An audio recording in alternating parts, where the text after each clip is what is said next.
नहमदुहु व नसल्ली अला रसूलिहिल करीम।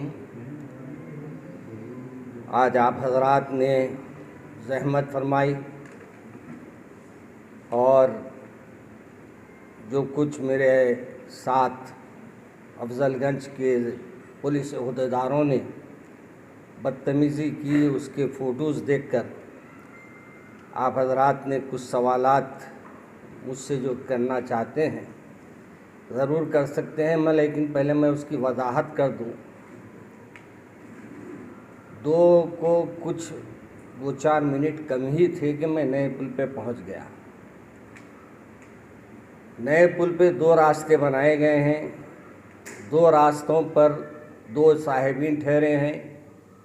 एक रास्ते पर तो जो उनको समझ में आते हैं उनको छोड़ा जाता है, और जो दूसरे रास्ते पर है वो सीधा जाके उस्मानिया दवाखाने के पास जो उनका ऑफिसर ठहरता है वहाँ जाकर उस गाड़ी को रुकाया जाता है।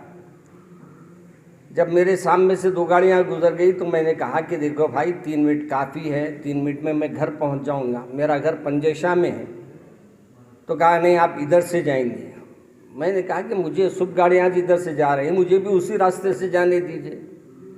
मगर मौजूदा हालात में मैंने देखा कि पुलिस वालों के अंदर भी एक शर छुपा हुआ नज़र आया, और वो शर मेरे जितने वहाँ देर ठहरने पर इंस्पेक्टर या वो जो मौजूद था उसने जो अमल किया है उससे मुझे मालूम हो रहा था कि वो एक ही मज़हब के लोगों पे निशाना बना रहा है। मुझे हैरत ये होती है कि ये चेक पोस्ट हमारी हिफाजत के लिए बनाए गए या हमारे से लूटम लाट के लिए बनाए गए। हमारे कमिश्नर साहब हमारे को इतनी मीठी मीठी तकरीरें करते हुए अपने तरफ मायल करते हैं, लेकिन उनके ओहदेदार जो ठहरे हैं जिम्मेदारी लेकर वो जाहिलों से भी बदतर है। और मैं जब उनसे मुलाकात करने के लिए करीब गया और जाकर मैं अपना तारुफ पेश करने की कोशिश कर रहा था तो उन्होंने मेरे तारुफ को भी सुनने से मना कर दिया। मैंने कहा मेरे पास भी है, मगर वो कहा नहीं, आप ठहरिए, कोई बात आपसे करनी नहीं है। तो इस किस्म के जाहिल लोगों को अगर आप ठहरा करेंगे और फिर दौरा करके आप लोगों को ये समझाएंगे कि आप इत्मीनान से है, तो ऐसे जाहिलों पे भरोसा करके हम इत्मीनान से कैसे रह सकते हैं। आज ही मेरे सामने कई रिपोर्ट मैं खुद देखा हुआ। उमर रसीदा ज़ईफ़ साहब अपनी बच्ची की मिजाज पुरसी के लिए ओल्ड सिटी आए थे। वो बेचारे नामपल्ली में रहते हैं। उनकी गाड़ी को पकड़ लिया गया और उनको कह रहे हैं कि आप पैदल जाइए। क्या हमारे पुलिस वालों की आँख नहीं है? नौजवान चलो है भाई, आप नौजवानों के साथ करिए। एक ऐसी उम्र वालों के साथ जिसकी उम्र बेचारों की 60 से 65 साल की है, ऐसे लोगों पे ये जुल्म, और आप हुकूमत को खुश करने के लिए, कोर्ट के ऑर्डर को बजा लाने के लिए आप ये लूटम लाट का सिलसिला जो जारी करे हैं और सिर्फ एक तबके को जो निशाना बना रहे हैं, ये तो हैरत की बात है। आज मैं 2-3 मुकामात के तस्वीर मेरे पास लोगों ने भेजा, ये सिर्फ मेरे साथ हुआ है। मैं वो जो लोगों को तकरीबन लोग जानते हैं मेरे साथ जब ये अमल हुआ है तो आम पब्लिक के साथ ये पुलिस वाले क्या रवैया इख्तियार करते होंगे, इनके साथ क्या अंदाज इख्तियार करते होंगे। और फिर यहाँ का एसीपी हमारे, क्या है उनका नाम याद नहीं आ रहा, कोई आनंद साहब है शायद ना, आनंद, फ़ोन किए उनको, उनके एसीपी को फ़ोन किए। उसके बावजूद मेरे से ये कह रहा है कि इन्होंने मेरे साथ बदतमीज़ी की। मैं बदतमीज़ी करूँगा क्यों? और मेरे को बदतमीज़ी अगर करना रहता तो मैं चौरस्ते पे आके बैठ के पूरे मीडिया वालों को बुलाकर उनके वहाँ बदतमीज़ी करता, मगर मुझे वो नहीं करना था क्योंकि मुझे घर आना था। और मैं एक कमेटी में से आ रहा था, एक मदरसे की कमेटी थी, उसमें गया मियाँपुर। वहाँ से हालांकि मैं 1-12:30 को निकल गया, रास्ते में इतनी ट्रैफिक, और फिर जिधर देखो सिग्नल पड़े हुए। अब सिग्नलों से बचेंगे तो भी आप जुर्माने लगा रहे हैं। अगर आप ट्रैफिक को कैसे उसको छोड़ के हम आगे बढ़ेंगे, ये भी तो हमारे लिए मसला है। इसलिए मैं हमारे होम मिनिस्टर साहब से तो नहीं कहता, मैं क्या मैं होम मिनिस्टर साहब से कहूँ कि उन्होंने क्या होम है ही ना, मिनिस्टर है उन्होंने।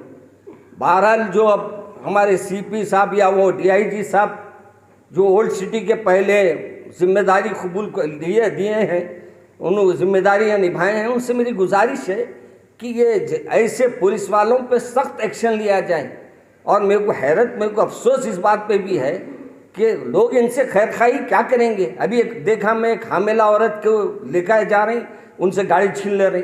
ये कोई शराफत है? 15 मिनट पहले की 15 मिनट पहले 2 से 15 मिनट पहले, चलिए आपके 2 बज गए तो अलग बात है, फिर ऐसे केसों में कौन उनको हमदर्दी करेगा?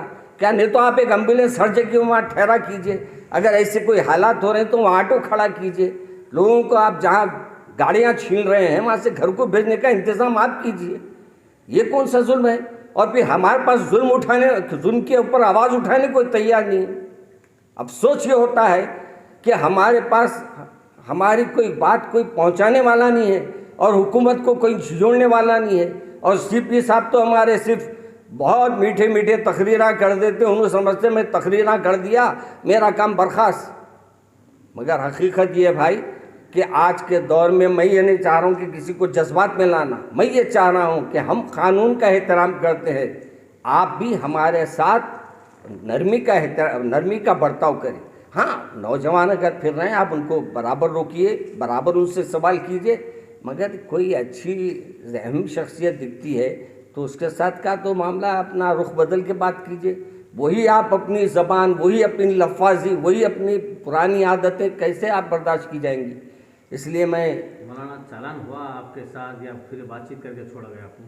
देखिए, मेरे को जहाँ तक इल्म हुआ है कि हमारे बिरादर अंसारी साहब ने बलाला साहब को फ़ोन किया था और फिर बलाला साहब भी वहाँ फ़ोन किए तो उनके सामने भी यही कमबख्त ने कहा है कि बहुत कुछ इन्होंने कहा। मतलब कि मेरे साथ लोग मौजूद थे वहाँ, मैं उनको सिर्फ यही कहा कि भाई मेरे पास भी है, मैं अपनी गाड़ी में आज नहीं निकला हूँ, मेरे पास अचानक मैं निकला था, एक दूसरी गाड़ी में मैं आया हूँ, मेरे को आप छोड़ दीजिए, मैं पंजेशा पे आऊँ। मैं इतनी बात पे वो ये कह रहा है कि मेरे से बहस करे, ये बहस है? ये कोई हाथ पे मैं भला भाई मेरा पास है, देखिए भाई के हाथ बता रहा हूँ, मेरे हाथ को हाथ नहीं लगाना।